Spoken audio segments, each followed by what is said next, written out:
Hai, masih bersama saya, Mr. Z Bicara. Tentu saja bicara tentang kebenaran berdasarkan fakta, data, dan realita.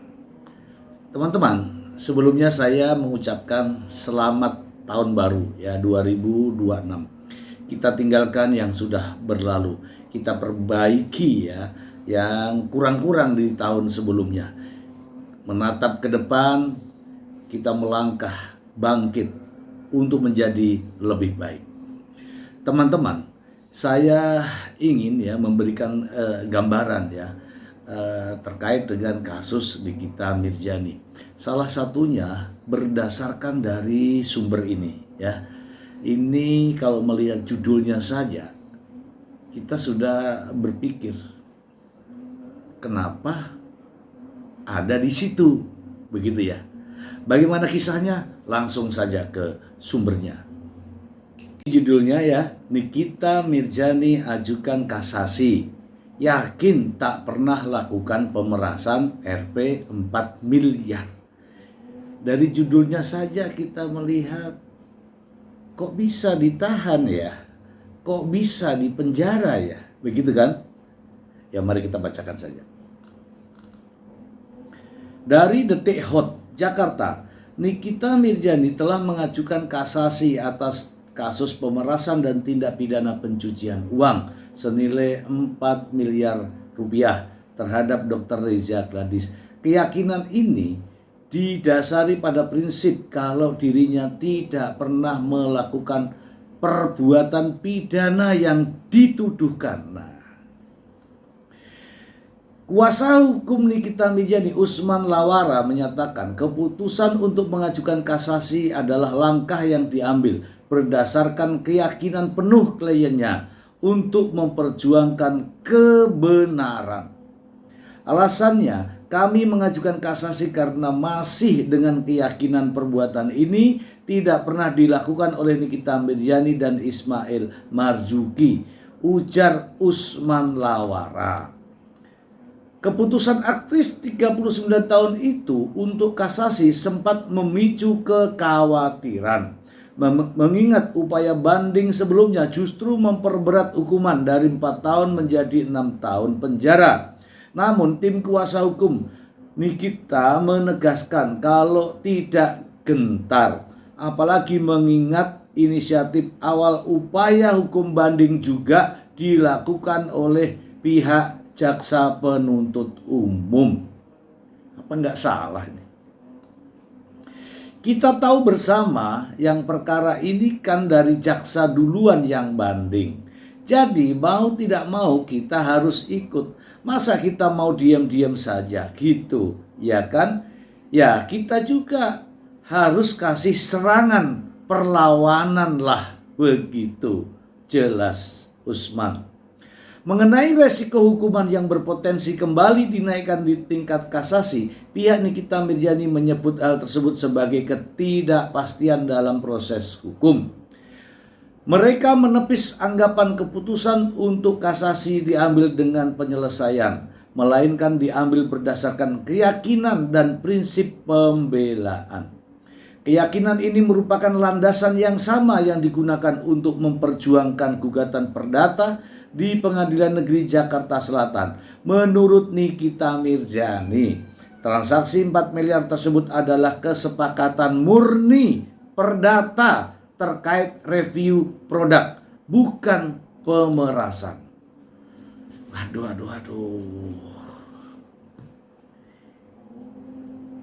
nampak. Kita bahas teman-teman. Inilah teman-teman, kalau ini diterus-teruskan, apapun alasannya, nampaknya masyarakat pun sudah tahu ya bahwa upaya yang dilakukan, upaya hukum yang dilakukan oleh Nikita Mirzani di tingkat banding itu sudah membuahkan hasil. Hasilnya adalah majelis banding memvonis dari 4 tahun menjadi 6 tahun karena buktinya terdakwa terbukti secara sah dan meyakinkan melakukan perbuatan tindak pidana pencucian uang. Masih tidak terima dengan putusan itu, hakim sudah mengambil keputusan dan pihak terdakwa masih juga keberatan, mengajukanlah kasasi karena keyakinannya bahwa dirinya tidak bersalah, tidak melakukan pemerasan. Sekarang masalahnya, uang 4 miliar itu sebenarnya uang apa? Apakah ada kesepakatan yang disampaikan tadi pengacaranya? Kesepakatannya seperti apa? Kesepakatannya mereview? Tidak begitu. Ya, tidak begitu. Jadi yang benar adalah Nikita Mirzani tanpa ada angin, hujan, petir, badai tiba-tiba mereview produk milik Dr. Reza atas dasar review yang dilakukan oleh Dr. Samira. Jadi tidak ada kesepakatan. Setelah direview itu baru menghubungi Dr. Oki. Dr. Oki menyarankan, ya begitulah. Dan ingat ya, ada satu kalimat yang dikeluarkan oleh Nikita. Aku nggak mau bertemu dengan Dr. Reza. Aku kan mau duitnya saja. Satu lagi, dok carikan aku jajan dong. Ya, Dr. Oki disebutnya begitu. Maksudnya aku Nikita Mirzani, bukan anakmu, Dedi, bukan anakmu Ben. Itulah bahasanya. Jadi sudah nampak di situ. Mau dibolak-balik seperti apa, itu semua tidak bisa hilang. Karena itu adalah jejak digital. Oke? Ini repot ini. Ya, tidak merasa bersalah tetapi ditahan, kemudian untuk membuktikan kebenarannya dia tidak tahu. Inilah tugas daripada penasihat hukumnya untuk menyadarkan seperti apa yang sebenarnya. Bukan penasihat hukum yang ngikut daripada kliennya. Harusnya penasihat hukum menyadarkan ini faktanya seperti ini, maka dalil hukumnya seperti ini, resikonya seperti ini, yang harus dilakukan seperti ini. Tapi itu semua terserah lah ya, terserah, karena kita ini hanya di luar, ya, di luar. Kita hanya bisa memberikan saran dan pendapat. Masih ada satu lagi teman-teman, kita bacakan untuk Anda. Dari Grid ID ya, yang ini ya. Masih mendekam di dalam penjara, kondisi terkini Nikita Mirzani terungkap. Singgung soal rasa bersalah ke anak. Ya, kalau saya melihat judulnya ini ya, makanya dipikirkan baik-baik sebelum melangkah. Resikonya ada pada keluarga kita, terutama anak-anak kita. Kan begitu ya? Kita bacakan aja ya. Grid ID, Nikita Mirzani hingga saat ini masih mendekam di dalam penjara usai ajukan kasasi. Kondisi sang aktris terungkap. Ia menyinggung soal rasa bersalah kepada anak.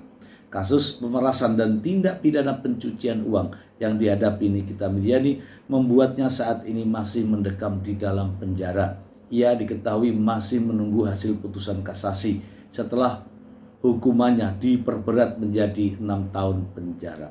Nikita Mirzani ajukan kasasi.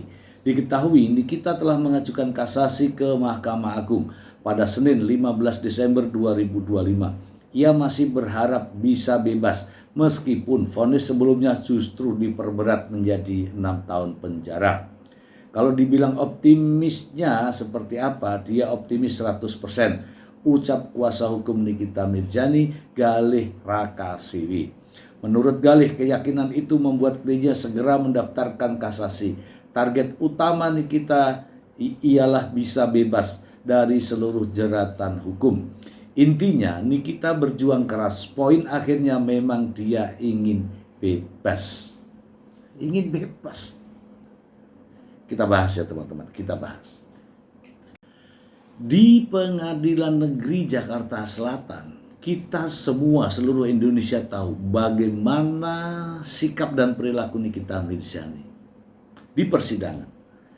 Dan pada akhirnya hakim menyatakan secara sah dan meyakinkan Nikita Mirzani bersalah telah melakukan pemerasan. Itu di Pengadilan Negeri Jakarta Selatan.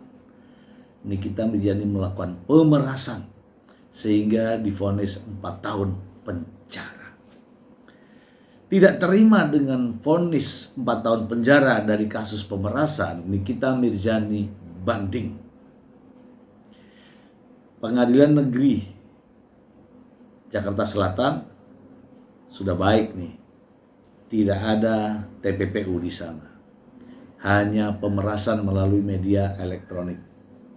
Ketika banding, Majelis Hakim Banding Pengadilan Tinggi DKI Jakarta justru memvonis 6 tahun penjara dan tindak pidana pencucian uangnya terbukti.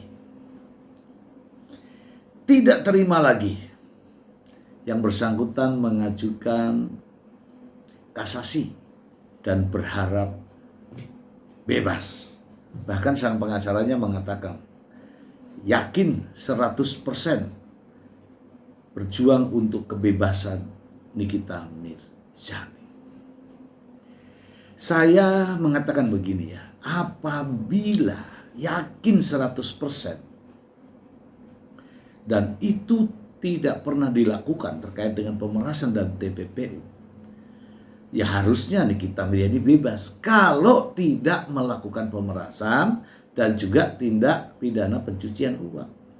Tapi masalahnya di sini, kalau pemerasannya itu terbukti dan TPPU-nya juga terbukti, apakah masih yakin dengan 100% bebas? Ya, menurut pendapat saya, sebaiknya kita realistis saja. Apa yang dilakukan, perbuatan apa yang telah dilakukan oleh terdakwa, sebaiknya disampaikan secara jujur. Karena ini berdasarkan fakta, data, dan realita. Justru didukung dengan bukti-bukti nyata. Ada jejak digitalnya. Itu masalahnya. Ya sebaiknya saya mengatakan minta maaf itu lebih baik, mengakui perbuatannya. Ya itu juga resiko yang harus kita terima. Tetapi setelah itu berbuat untuk kebaikan. Agar apa? Agar noda-noda masa lalu hilang.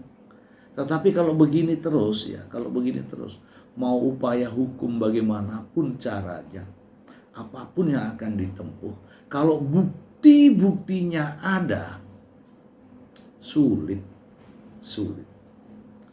Ya setidak-tidaknya itu menurut pendapat saya. Dan saya meyakini ketika tidak bisa membuktikan sebaliknya, bahwa Nikita Mirzani tidak bersalah dengan bukti-bukti yang mendukung, maka hakim akan memutuskan. Pastilah putusannya bertentangan dengan keinginan terdakwa. Karena apa? Terdakwa tidak mampu membuktikan bahwa dirinya tidak bersalah. Jelas ya, dengan jejak digital, menjelek-jelekan, kemudian pada akhirnya adalah meminta uang, mengirim nomor rekening, kemudian membayarkan uang tersebut untuk pembayaran sebuah rumah, ya kan, atas nama dirinya, kemudian rekening yang memberikan dia, kemudian dikasih not Nikita Mirzani, itu adalah bukti bahwa TPPU di situ. Siapa yang membeli rumah, atas nama siapa yang membeli rumah, tapi siapa yang membayarkan. Dan pembayarannya ditulis Nikita Mirjani. Itulah permasalahan daripada TPPU itu.